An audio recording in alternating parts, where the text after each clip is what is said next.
Hi, boys and girls. I'm here to read you Chapter 10, Just Before Beyond. Good riddance, thought Clover. She didn't need Oliver. Dr. Nurch was who she needed. I'll get Gump to look after the agency. He'll do a better job anyway. After checking that the animals were safe and fed, Clover pocketed Dr. Nurch's card. She could still hear Oliver upstairs in the tower, packing, but she didn't bother to say goodbye. There was nothing more to say. What mattered now was Phoebe and the rest of the animals. Heading out, she almost tripped over Dippity. Her kitten looked up at her and hissed. "Dippity, it's just me," she said, bending down to pet him, but he hissed again and bounded away. Careful not to step on the pearls on the path. She'd have to sweep them up later. Clover stopped for a moment at the gate to let Gump know where she was going. Gump stared past her stonily. "I can't get Oliver to watch things because he's leaving." Gump's expression didn't change. "It's not my fault he wants to leave." Gump didn't even twitch. "Just look after the agency, okay? I'm counting on you." As she closed the gate behind her, she glanced at Gump again. He still didn't blink, not even once. The air was crisp, hinting at fall. In the woods, twigs and grass crunched and cracked under Clover's feet, like a spitting fire. That was the only sound, however. Where were the birds, the squirrels, and the chipmunks? Was it her imagination, or were they avoiding her? At last she reached the big tree at the crossroads. The sign that read "Beyond" pointed straight up, which was impossible, so she checked behind the tree and found a path. A twisty, narrow one that had to be the way. She started down it, or really up was the right word, because almost immediately the path began to ascend, and ascend means to go up. Descend down, ascend up. It was steep, zigzagging this way and that. Of course, she didn't want to go all the way to beyond. She wanted to go just before. How would she know when she'd reached it? Soon she found out. The trees became smaller and more craggy the higher she hiked, and on one there was a sign. Getting closer to beyond, it read. Oh, good, Clover thought. She was so very hot. She kept going until there were no trees at all, just rocks and moss. Another sign tacked to a boulder let her know she was nearly at beyond. She paused to take some deep breaths, then headed up, up, up, some more, on a path that hugged the mountainside. No wonder Dr. Nurch needs Nanny, thought Clover. At last she came to the sign she was waiting for, just before beyond. It was on the post that stuck out from some rocks on the path. She'd made it, but this was a cliff in the middle of nowhere. There was no hospital here. She sighed and slumped against the rock wall. Creak! Clover jumped up. A large door in the side of the cliff had opened, and on the door she saw something she had missed before. It was a tiny plaque that read Hillside Hospital. A plaque is a synonym for sign, so sign and plaque are the same thing. And beneath that, please wipe dirty paws, claws, or hooves on the mat provided. Below the door there was a mat, gray like the stone under it. Carefully, Clover pushed the door open wider, and after wiping her feet, stepped inside. Instead of a small dark cave, there was a large and luminous cavern, luminous meaning full of light, lit by what looked like giant glowworms hanging from the ceiling. Near the entrance was a stone bench with "Healthy Pet, Happy Vet" engraved on the backrest. A tiny table beside it was covered in pamphlets much like the pamphlets at the agency, except these were all to do with magical animal wellness, like horn health for unicorns and foods scaly animals should avoid. In the center of the room was a much larger table with Vet's instruments displayed neatly on one end. Clover recognized the stethoscope and the magometer, but the rest she didn't.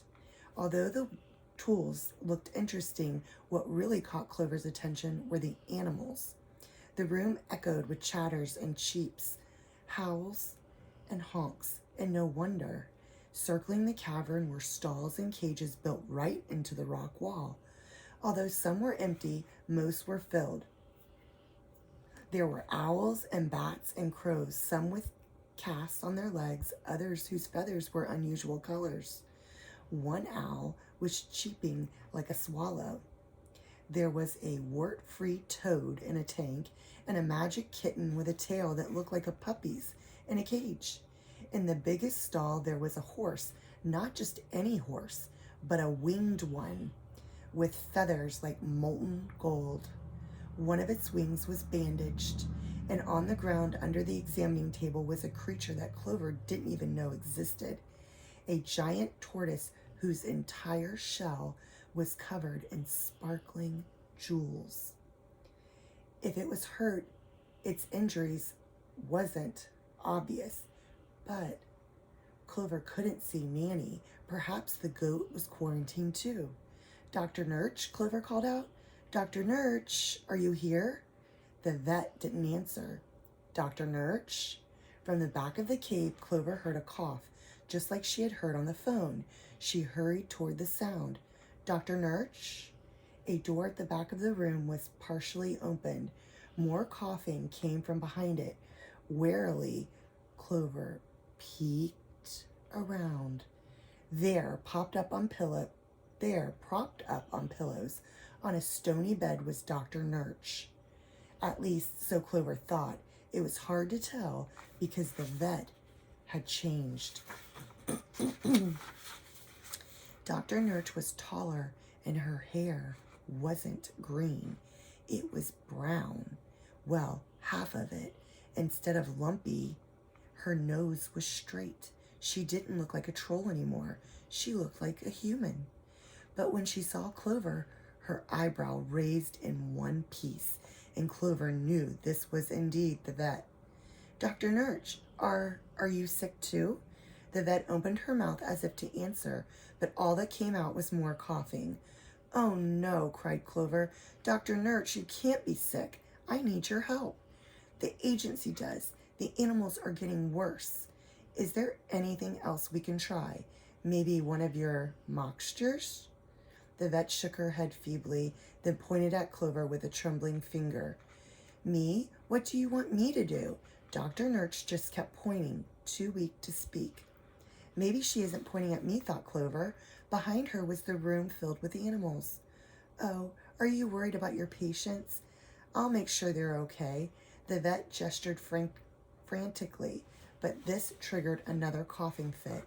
Just rest, Dr. Nurch. I'll check on your animals. Then I'll go. I'll figure it out. I can do it. Just rest. She repeated and hurried out of the room. She checked the winged horse first. The horse still had its wings, so that was a good sign. If it was turning ordinary, it would be losing them, and its feathers, thought Clover. The winged horse snorted softly. Then, there, said Clover. It's okay. I can take care of you if Dr. Nurch can't. Clover gingerly reached out a hand to stroke its good wing. The moment her fingers touched the golden feathers, something horrible happened. A spark leapt from her fingertips. The winged horse whinnied, and Clover stumbled backward.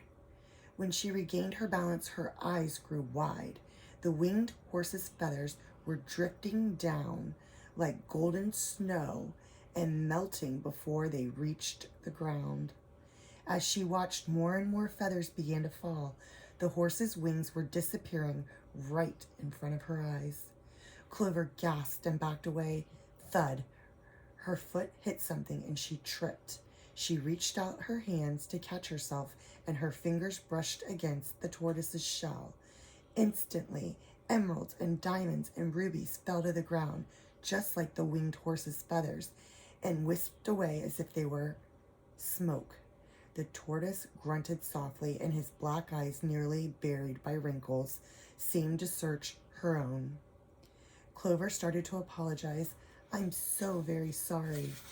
Then she caught sight of something glowing, something reflected in the tortoise's shiny shell. She inched forward to see. It was her. Hair was shining with the sheen of a unicorn's mane, her freckles sparkling like the scales of a hippocampus, her eyes flashing with the fire of a phoenix, and her hands were glowing. All at once she remembered everyone commenting on her looks, the restless nights touching Phoebe's ashes.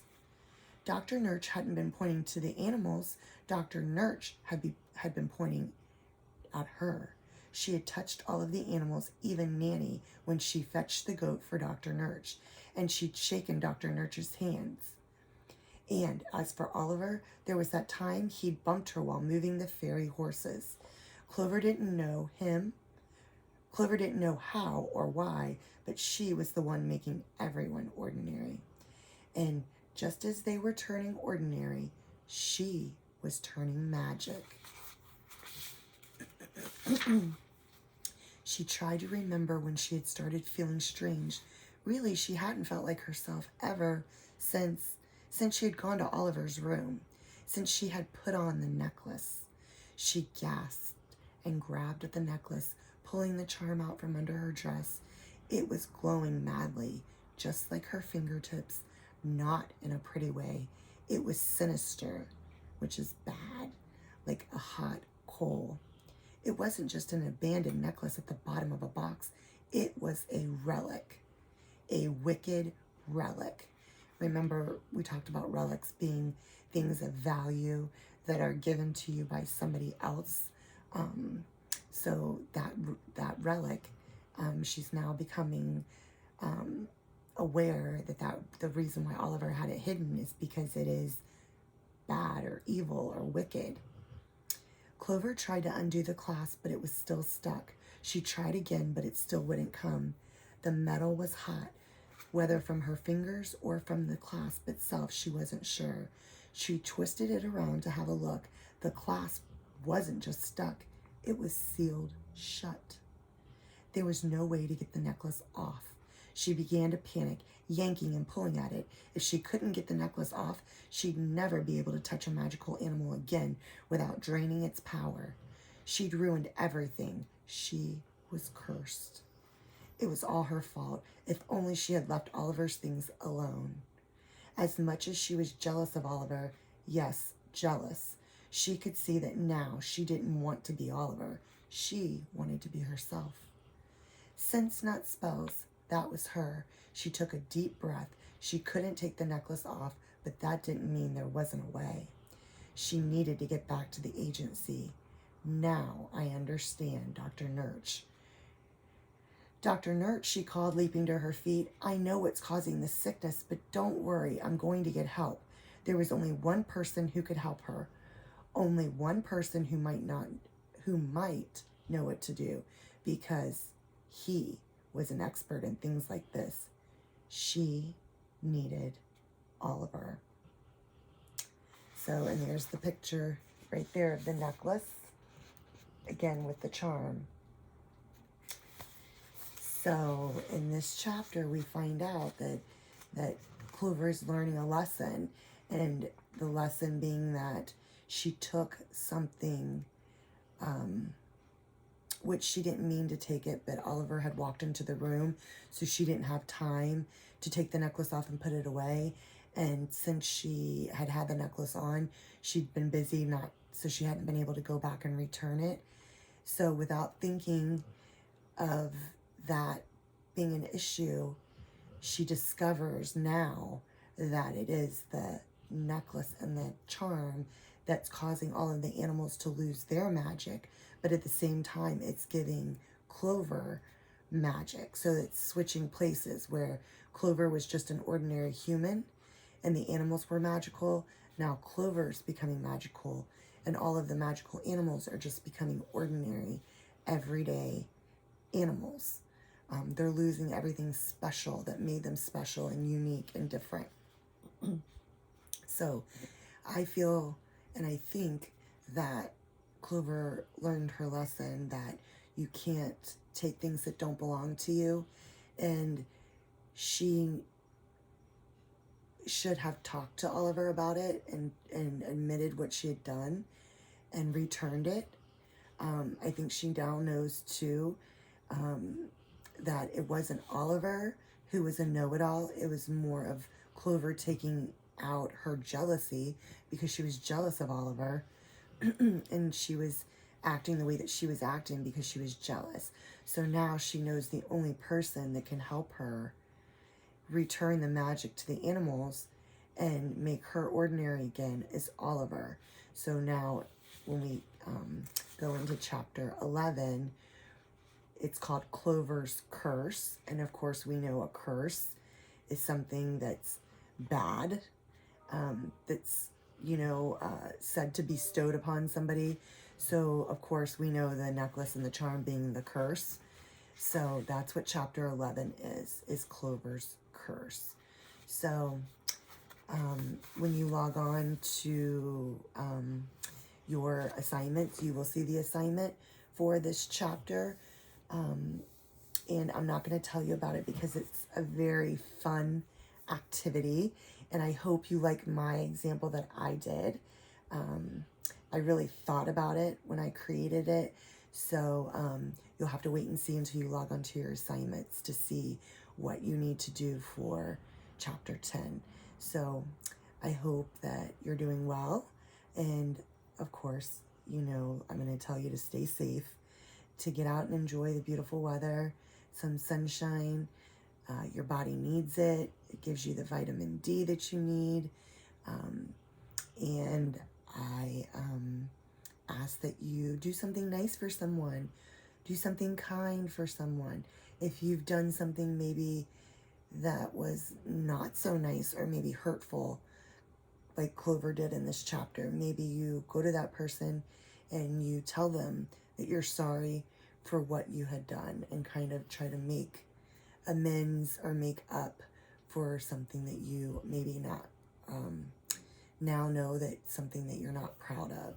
So everybody makes mistakes. Everybody can say that they're sorry for something, I'm sure. And with everything that's going on, we need to be kind to one another. And since the first day you walked into my classroom at the beginning of the school year, I told you if you left my classroom without learning anything, you will always remember that you need to be kind to everyone and be a good human. That's my mantra, is for you to be a good human. Everybody can be a good human. It doesn't take much, just kindness and a smile on your face, thanking someone, giving someone a compliment, saying something nice. Remember, words go a long way. So when you say something, make sure that they're meaningful and not hurtful. We know that I've said before that it's really hard to take something back that you say. Sometimes words can be very, very hurtful. And a simple "I'm sorry" doesn't always take that pain away from what you've said. So let's make sure that the words that we say are well thought out and that they're meaningful. And even if it's just telling your mom and dad, thank you for everything that you're doing for me. Thank you for helping me with my schoolwork, taking my place. So I thank your parents for helping you. So just do something kind for someone. And if you've done something to someone that you know was not what you should have done, just tell them you're sorry. So until we talk again, from my heart to your heart, I miss you. I love each and every one of you, and I will talk to you soon. Bye.